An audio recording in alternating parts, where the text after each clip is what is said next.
ഈശോ മിശിഹായിക്ക് സ്തുതിയായിരിക്കട്ടെ. ജനുവരി 20 തിങ്കൾ.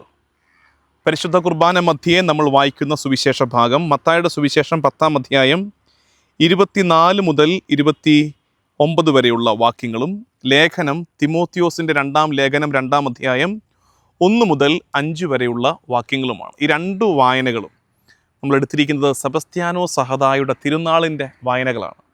സെബസ്ത്യാനോ സഹദായുടെ തിരുനാളിൻ്റെ ആശംസകൾ എല്ലാവർക്കും സ്നേഹപൂർവ്വം നേരുകയാണ്. വിശുദ്ധ സെബസ്ത്യാനോസ് തിരുനാൾ നമ്മുടെ കേരള സഭയിൽ വളരെ കാര്യമായിട്ട് നമ്മൾ ആഘോഷിക്കുന്ന, നമുക്കേറെ ഭക്തിയുള്ള വിശുദ്ധനാണ് സെബസ്ത്യാനോസ്. എൻ്റെ പള്ളിയിൽ ഞാൻ വികാരിയായിരിക്കുന്ന സെയിൻറ്റ് റീത്ത തകഴി തെന്നടി പള്ളിയിലും ഇന്നലെയും മിനിഞ്ഞാന്നുമായിട്ട് ശനി ഞായർ ദിവസങ്ങളിലായിട്ട് സാമാന്യം നല്ല രീതിയിൽ ഒരു തിരുനാൾ ആഘോഷമൊക്കെ നടത്തി. നമ്മൾ ഈ കഴുന്നെടുക്കും. നമ്മൾ അല്പം കൂടെ വടക്കോട്ട് അമ്പ് എന്ന് പറയുന്ന അമ്പ് തന്നെയാണ്, അത് കഴുന്നെന്നാണ് ഈ പ്രദേശത്ത് പറയുന്നത്. കഴുന്നെടുത്ത് ഭവനങ്ങളിലൂടെ, അതായത് പീഡ ഏൽപ്പിക്കാൻ ഉപയോഗിച്ച വസ്തുവിനെ തന്നെ വിശുദ്ധീകരണത്തിൻ്റെ മാർഗമാക്കിയതിൻ്റെ തെളിവായിട്ട് നമ്മുടെ ജീവിതത്തിലെ സഹനങ്ങളെയൊക്കെ ഓർത്ത് കാഴ്ചവെക്കാൻ അവസരമായിട്ട് കഴുന്നെടുത്തൊക്കെ പ്രാർത്ഥിക്കും. അപ്പോൾ ഈ സെബസ്ത്യാനോ സഹദായുടെ മാധ്യസ്ഥ്യം നമുക്കൊക്കെ പഞ്ഞം പട വസന്തയിൽ നിന്ന് കാക്കുന്ന വിശുദ്ധനെന്നാണ് പറയുന്നത്. ഒരു ക്ലാസിക്കൽ ടേമാണ്, പണ്ട് തൊട്ടേ നിങ്ങൾ പറഞ്ഞു കേൾക്കുന്നുണ്ട്. ചിലരൊക്കെ തെറ്റിച്ച് പറയുന്നുണ്ട്. പഞ്ഞം പട വസന്തയിൽ നിന്നാണ് സെബസ്ത്യാനോ സഹദായുടെ സംരക്ഷണം നമ്മൾ ചോദിക്കാറുള്ളത്. എന്താണ് ഈ പഞ്ഞം പട വസന്ത? ഒന്ന്, പഞ്ഞം, പട്ടിണിയിൽ നിന്ന്. നിങ്ങൾ ഇന്ന് ഈ തിരുനാൾ ആഘോഷിക്കാൻ ഒരുങ്ങുമ്പോൾ, അല്ലെങ്കിൽ ഈ തിരുനാളിൻ്റെ ഒരു മൂഡിലൊക്കെ നിൽക്കുമ്പോൾ, ഈ കാര്യം ഒന്ന് പ്രത്യേകം പറഞ്ഞ് പ്രാർത്ഥിക്കണേ. പഞ്ഞം പട വസന്തയിൽ നിന്ന് ഞങ്ങളെ കാക്കണേ. പഞ്ഞം, പട്ടിണി, ദാരിദ്ര്യം. പ്രത്യേകം നിയോഗം വെക്കേണ്ടത് വരുമാന മാർഗ്ഗങ്ങൾ തുറക്കണേ എന്നൊക്കെ പ്രാർത്ഥിക്കണം. നമ്മുടെ കുഞ്ഞുങ്ങൾക്ക് പഠനമൊക്കെ കഴിഞ്ഞ ഒത്തിരി കുഞ്ഞുങ്ങളുണ്ട്, നല്ലൊരു ജോലിയിലേക്ക് എത്താൻ പറ്റുന്നില്ല. അപ്പോൾ അവർക്ക് വരുമാന മാർഗ്ഗങ്ങൾ തുറന്നു കൊടുക്കണേ കർത്താവേ എന്ന് നമുക്ക് ഈ ദിവസം പ്രത്യേകം സെബസ്ത്യാനോസിൻ്റെ മാധ്യസ്ഥം തേടി പ്രാർത്ഥിക്കാം.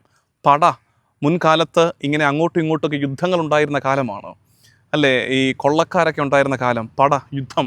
അപ്പോൾ നമ്മുടെ കാലത്തോ കലഹം, വിദ്വേഷം, വെറുപ്പ് ഒക്കെ പ്രാർത്ഥിക്കണം. അതായത് ഞങ്ങളുടെ കൂടപ്പിറപ്പുകൾ തമ്മിൽ, സുഹൃത്തുക്കൾ തമ്മിൽ, അയൽപക്കങ്ങൾ തമ്മിൽ ഒക്കെ വലിയ പടപ്പുറപ്പാടുകളാണിപ്പോൾ. അപ്പോൾ അതുകൊണ്ട് അത്തരം കലഹങ്ങളിൽ നിന്ന്, അത്തരം യുദ്ധസമാനമായ അന്തരീക്ഷങ്ങളിൽ നിന്ന് ഞങ്ങളെ കാക്കണേ. പഞ്ഞം പട വസന്ത എന്താണത്? രോഗാവസ്ഥകളിൽ നിന്ന്.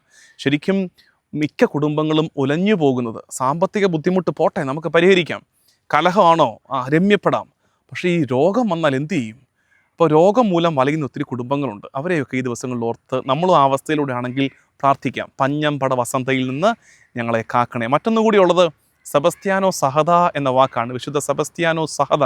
കുറച്ച് പേരൊക്കെ ഞാൻ ഈ വാക്ക് ഉപയോഗിക്കുമ്പോൾ ചോദിക്കാം, എന്താ ചാച്ചൻ അവസാനം പറഞ്ഞ വാക്കെന്താ? സെബസ്ത്യാനോസ് കഴിഞ്ഞിട്ട് ഒരു വാക്ക് പറഞ്ഞല്ലോ, എന്താ വാക്ക്? സഹദ. എന്താ സഹദ? സഹദ എന്ന വാക്കിൻ്റെ അർത്ഥം രക്തസാക്ഷി. സഹദ. അപ്പോൾ ചില വിശുദ്ധരെ, ഗീവർഗീസ് സഹദ, രക്തസാക്ഷികളായ വിശുദ്ധരെ നമ്മൾ വിളിക്കുന്നതാണ് സഹദ എന്ന്. അതുകൊണ്ട് സെബസ്ത്യാനോ സഹദ ആണെന്ന് മനസ്സിലാക്കുക. രക്തസാക്ഷിത്വത്തിൻ്റെ ഫലങ്ങൾ ഞങ്ങളുടെ ജീവിതത്തിലും പുറപ്പെടുവിക്കാൻ ഞങ്ങളുടെ മേലും കൃപയുണ്ടാകണമേ എന്ന് നമുക്ക് ഉടയതമ്പുരാനോട് ഈ ദിവസം പ്രാർത്ഥിക്കാം. ഇന്നത്തെ ഇനി വായനകളിലേക്ക് വരാം. തിമോത്തിയോസിൻ്റെ ഈ സെബസ്ത്യാനോസിൻ്റെ തിരുനാളിൻ്റെ പശ്ചാത്തലത്തിലാണ് ഇന്നത്തെ ചിന്തകളെയും മനസ്സിലാക്കേണ്ടത്. തിമോത്തിയോസിൻ്റെ 2-ാം ലേഖനം 1-ാം അധ്യായം 1 മുതൽ 5 വരെയുള്ള വാക്യങ്ങൾ. 2 തിമോത്തി 2, 1 മുതൽ 5 വരെ. അതിനകത്ത് 1-2 കാര്യങ്ങൾ പ്രത്യേകം മാർക്ക് ചെയ്യേണ്ടതുണ്ട്. ബൈബിൾ എടുക്കണേ. ബൈബിൾ എടുത്ത് ഈ പറയുന്നത് കേൾക്കണം. 2-ാമത്തെ വാക്യം ഇങ്ങനെയാണ്: അനേകം സാക്ഷികളുടെ മുമ്പിൽ വെച്ച് നീ എന്നിൽ നിന്ന് കേട്ടവ മറ്റുള്ളവരെ കൂടി പഠിപ്പിക്കാൻ കഴിവുള്ള വിശ്വസ്തരായ ആളുകൾക്ക് പകർന്നു കൊടുക്കുക. എന്ന് വെച്ചാൽ എന്താ? അത് നിനക്ക് ലഭിച്ച അറിവ്, നിനക്ക് ലഭിച്ച വിശ്വാസത്തിൻ്റെ നല്ല പാഠങ്ങൾ മറ്റുള്ളവർക്ക് പകർന്നു കൊടുക്കുക. അപ്പം എന്താ അത്? വിശ്വാസ പ്രഘോഷണം, സുവിശേഷ പ്രഘോഷണം. കർത്താവിൻ്റെ സഭയെ, കർത്താവിൻ്റെ സമൂഹത്തെ നമുക്ക് ലഭിച്ചിരിക്കുന്ന കൃപകൾ കൊണ്ട് സമ്പന്നമാക്കുക, പ്രഘോഷിക്കുക. ഇതിന് കൃത്യം ചേരുന്നൊരു വാക്ക് സുവിശേഷത്തിലുണ്ട്. സുവിശേഷം എടുത്തേ. മത്തായിയുടെ സുവിശേഷം 10-ാം അധ്യായം 24 മുതലുള്ള വാക്യങ്ങളാണ് നമ്മൾ വായിക്കുന്നത്. അതിനകത്ത് നിങ്ങൾ ഇന്ന് ഗൗരവത്തോടെ എടുക്കേണ്ട ഒരു വാക്യതാണ് 27-ാമത്തെ വാക്യം. അന്ധകാരത്തിൽ നിങ്ങളോട് ഞാൻ പറയുന്നവ പ്രകാശത്തിൽ പറയുവിൻ, ചെവിയിൽ മന്ത്രിച്ചത് പുരമുകളിൽ നിന്ന് ഘോഷിക്കുവിൻ. നമ്മൾ ഇന്ന് ടേക്ക് അവേ വാക്കെന്നറിയാമോ? ഇന്നത്തെ ബ്ലസ് 364 നമ്മൾ ധ്യാനിക്കേണ്ട വാക്ക് പുരമുകളിൽ പ്രകാശത്തിൽ പറയുവിൻ, പുരമുകളിൽ ഘോഷിക്കുവിൻ. ഇത് ധ്യാനിക്കണം. പ്രകാശത്തിൽ പറയുവിൻ, പുരമുകളിൽ ഘോഷിക്കുവിൻ. അതായത് എൻ്റെ വിശ്വാസത്തെ, ഞാൻ ക്രിസ്ത്യാനിയാണ്, എൻ്റെ കർത്താവ് തമ്പുരാൻ്റെ അനുയായിയാണ്, അത് ഇരുട്ടത്തിരുന്ന് പറയേണ്ടതല്ല. അതെൻ്റെ രഹസ്യ കാര്യമാണെന്ന് വിചാരിക്കരുത്, എൻ്റെ പ്രൈവറ്റ് അഫെയർ ആണെന്ന് വിചാരിച്ച് കളയരുത്. ഇന്ന് ഒത്തിരി ഉണ്ടത്. അതായത് നമ്മൾ ക്രിസ്ത്യാനികളെ പോലെ സെക്കുലറൈസ്ഡ് ആയവരുടെ വിഭാഗമില്ല. നമ്മൾ എന്തിനാണ് ഭയക്കുന്നത്? മറ്റൊരാളെ മുറിവേൽപ്പിക്കാത്തിടത്തോളം ആരെ വേദനിപ്പിക്കേണ്ട, മുറിവേൽപ്പിക്കേണ്ട. പക്ഷേ നമ്മുടെ സത്യത്തെ പ്രകാശത്തിൽ പറയണം, പുരമുകളിൽ ഘോഷിക്കണം. അതുകൊണ്ട് ഈ ഫ്രേസ് തലേ കയറ്റണം.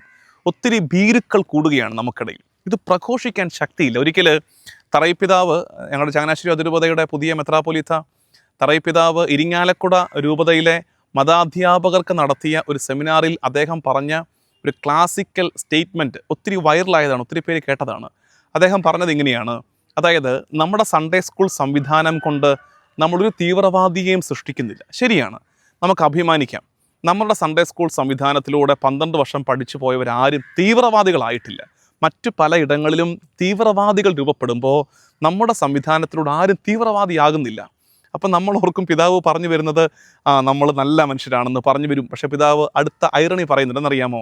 അതായത് നമ്മുടെ സൺഡേ സ്കൂൾ സംവിധാനത്തിലൂടെ, വിശ്വാസ പരിശീലന രംഗത്തിലൂടെ തീവ്രവാദികൾ സൃഷ്ടിക്കപ്പെടുന്നില്ല. എന്നിട്ട് പറയുകയാണ്, തീക്ഷ്ണമതികളും ഇല്ല. നമുക്ക് പറ്റിയിരിക്കുന്നത് ഒരു മീഡിയോക്കർ പൊസിഷനിലേക്ക്, എന്ന് വെച്ചാൽ കൈൻഡ് ഓഫ് ഇൻഡിഫറൻസ്, നിസ്സംഗത നമ്മളെ ബാധിച്ചു തുടങ്ങിയിട്ടുണ്ട്. നമുക്കിതിനെ ആ നിസ്സംഗതയുടെ പുറന്തോട് പൊട്ടിച്ചേ പറ്റൂ. അതിന് ചെയ്യേണ്ടത് എന്താ? പ്രകാശത്തിൽ പറയുവിൻ, പുരമുകളിൽ ഘോഷിക്കുവിൻ. നീ അറിഞ്ഞ നേരിനെ, നീ അറിഞ്ഞ കർത്താവ് തമ്പുരാനെ, നീ മനസ്സിലാക്കിയ സുവിശേഷത്തെ, നീ സ്നേഹിക്കുന്ന നിൻ്റെ സഭയെ പ്രകാശത്തിൽ പറയണം, പുരമുകളിൽ ഘോഷിക്കണം. അത് ഏത് വിചാരത്തോടെയാണെന്നറിയാമോ? അത് വീണ്ടും തിമോത്തിയോസ് ലേഖനത്തിലേക്ക് വന്നേ. 2 തിമോത്തി 2 താഴോട്ട് വരുമ്പോൾ 3, 4 വാക്യം. ഈശോ മിശിഹായുടെ നല്ല പടയാളിയെപ്പോലെ കഷ്ടപ്പാടുകൾ സഹിക്കുക. എന്ന് വെച്ചാൽ എന്താ? ഈ പരിപാടിക്ക് ഇറങ്ങിത്തിരിക്കുമ്പോഴേ പ്രകാശത്തിൽ പറയുവിൻ, പുരമുകളിൽ ഘോഷിക്കുവിൻ.